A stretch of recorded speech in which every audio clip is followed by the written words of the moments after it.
रहमत से, गरीब नवाज अलैहि रहमा के भरम से, सैयदी शाह महमूद अलैहि रहमा के वसीले से सरजमीन खोखा की धरती पर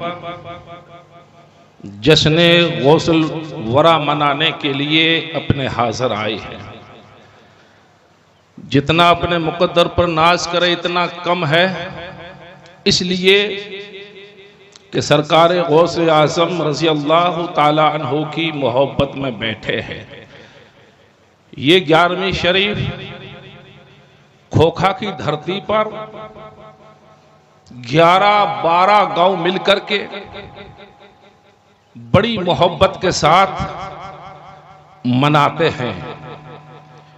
ये 11वीं शरीफ का तोहफा किसने दिया, आप सभी हजरात को मालूम है, मगर इंसान के जहन में थोड़ा सा सवाल भी पैदा होता है कि सैयदी शाह महमूद अलैहि रहमा ने 11वीं शरीफ का तोहफा हमें दिया, अपनी जमात को दिया, अपने मुरीदों को दिया, मोहब्बत करने वालों को दिया, निस्बत रखने वालों को दिया।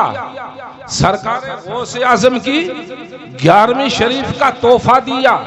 सारे गांव मिल करके सरजमीन खोखा की धरती पर हुजूर सरकार गौस आज़म की 11वीं शरीफ मनाना। अब सोचिए, सैयदी शाह महमूद अलैहि रहमा से रूहानियत से हम और तुम अगर सवाल करें, या हम और आप इस बात पर सोचो विचार करें, तो जहां तक मेरा ख्याल है, जहां तक मेरा विजदान बोलता है और मेरा ख्याल है आपका भी यकीन यही बोलता होगा, सैयदी शाह महमूद अलैहि रहमा की नजर विलायत देख रही थी कि ये मेरे मुरीद हैं, मुझसे ताल्लुक रखने वाले हैं, ये मुझसे कनेक्शन रखने वाले हैं, इसलिए ये थोड़े कमजोर हैं, इसलिए मैं सरकार गौस आज़म का पल्ला पकड़वा दूं, सरकार गौस आज़म की निस्बत दे दूं, जिसको आला हजरत कहते हैं। सरकार तेरी सरकार में लाता है रजा उसको सफी जो मेरे गौस है वो लाडले बेटा। नाराए तकबीर, नाराए रिसालत, फैजाने महमूदी। वाह वाह वाह। जितना अपने मुकद्दर पर नाज करे इतना कम है। और अराकीन कमेटी, अभी हम देख रहे थे, खाना खिलाने वाले खिला रहे थे, खाने वाले खा रहे थे, काम करने वाले कर रहे थे, बड़ा हुजूम लगा हुआ था, बड़ा समंदर की तरह उमड़ा हुआ समंदर लग रहा था, लोगों की भीड़ लग रही थी। मैं सोचने पर मजबूर हो गया, आखिर ये है क्या, ये इतनी लोगों की भीड़ और फिर कंट्रोल पर कंट्रोल हो रहा है, बात समझ में नहीं आती है। घर पर बच्चे या बच्ची की शादी होती है, मेहमानों की रुखवाली नहीं रख सकते हैं, आखिर यहाँ इतने लोग और फिर भी अदब के साथ में काम हो रहा है। जब मेरी समझ ने समझाया, अबे तुझे पता नहीं है, वो शेखुल हदीस कभी कभी शोब कहते हैं, बादे वफात बाकी है शान रहबरी तेरी, हजारों रहमतें हो अमीरे कारवा तुझ पर। उस हाकिम की हुकूमत में हो रहा है, और जिस हाकिम की हुकूमत हो तो फिर किसी की क्या ताकत है कि कोई बेअदबी कर सकता है। सैयदी शाह महमूद के हम और तुम जितना शुक्राना अदा करें इतने कम है। आप पलट करके देखिए, खारे पानी का मीठा हो जाना, पत्थर का पिघल करके माम हो जाना, समंदर को रुक जाना, तूफान का रुख फिर जाना, ये सारी बातें जब सोचते हैं ना, और इससे आगे बढ़कर के और देखते हैं, सैयदी शाह महमूद अलैहि रहमा ने कितनी कितनी इनामात हमें और आपको दिए। ये शेखुल हदीस आपने देखा होगा, सुना होगा, थोड़ी देर के बाद में आप सुनोगे है, ये हदीसें पढ़ रहे हैं, ये किन की ही देन है। सैयदी गुलाम हुसैन बापू सरजमीन थर इलाके के अंदर देवबंदियों की ही जड़ें तोड़ते नहीं है बल्कि जड़ों को जड़ों से उखाड़ते हैं। ये किसकी देन है? ये कातब साहब का खिताब किसकी देन है? मैं एक नुक्ता देना चाहता हूं, चाहे सोना हो चाहे ये कंगन होता है, दुल्हन को बड़ा श्रृंगार बनाता है, ये चैन होती है गले को बड़ी खूबसूरत बनाती है। पूरे थर इलाके के अंदर सैयद गुलाम हुसैन साहब ने है जो बंदियत को खत्म कर दिया। तेरी मिसाल नहीं शेख साहब, तेरी मिसाल नहीं कारी साहब, तेरी मिसाल नहीं कातब साहब, तेरी मिसाल नहीं ऐ खोखा की जमात, तेरी मिसाल नहीं।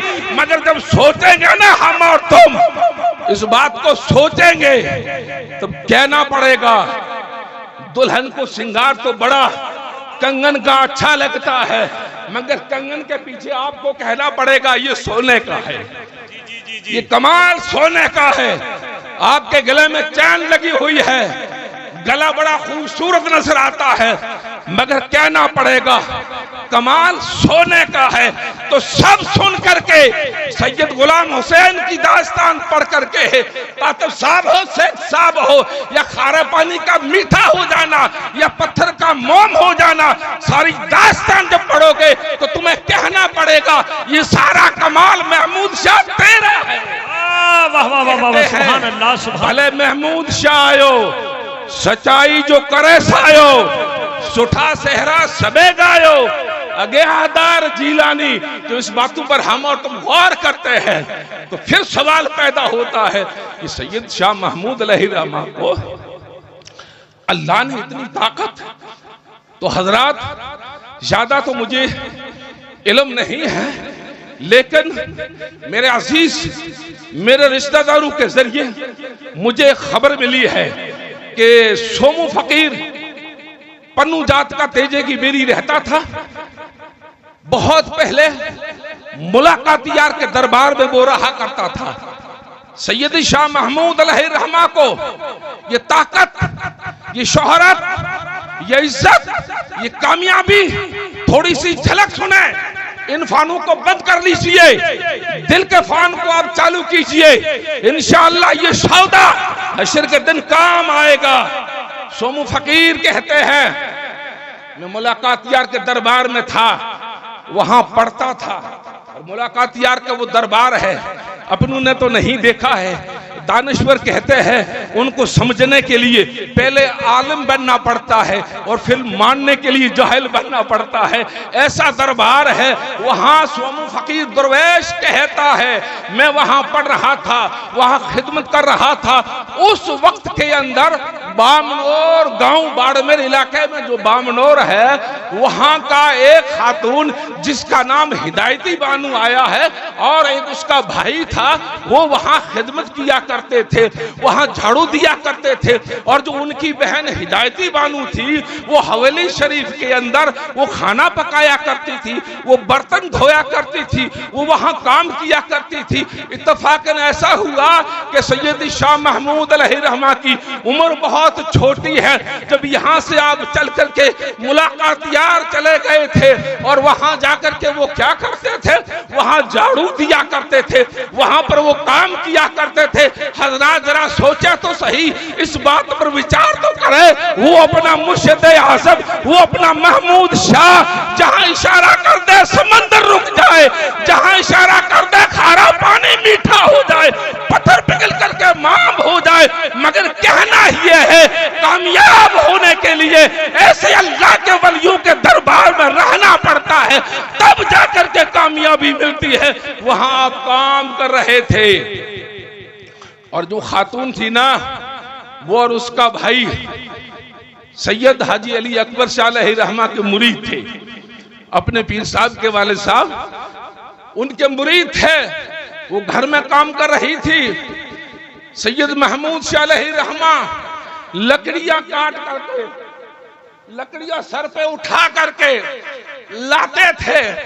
इत्तफाकन एक मर्तबा हवेली शरीफ की जो खिड़की थी ना वो खुली थी और महमूद शाह अलैहिर्रहमा वहां लकड़ियों का भारा अपने सर पे उठाए हुए है और लेके आ रहे हैं। और उसी खिड़की के अंदर से उस हिदायती बानू ने देख लिया जैसे देखा तो दिल में ये ख्याल पैदा हुआ, मेरे पीर साहब के बेटे महमूद शाह के सर पे ये लकड़ियों का भारा, ये चीख निकल जाती है, बेहोश होकर के जमीन पर गिर जाती है। सारे लोग हवेली शरीफ के इकट्ठा हुए, उनको होश में लाए, उनको होश में लाए। शाह अब्दुल रहीम अपने पीर के पीर अब्दुल रहीम भी वहां आए और सोमू फकीर कहता है मैं भी वहां था।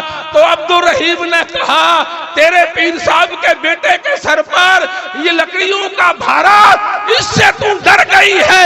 अरे महमूद शाह के सर पे तो बहुत बड़े बड़े वजन रखने हैं, बहुत वजन उठाते हैं। तो ये दालूम की शक्ल के अंदर ये महमूद शाह को इनामत मिली, अमानत मिली हुई है। ये पत्थर का मोम, पानी का मीठा, ये समंदर का रुख फिर जाना, ये सारी की सारी जो दौलत है ना, वो सैयद शाह महमूद अलैहि रहमा को वहां से मिली है। अब कहिए अकबर के आस्था को आंखों से क्यों ना चूमूं, बिगड़ी मेरी बनी है अकबर के आस्था से। अस्सलाम वालेकुम व रहमतुल्लाह।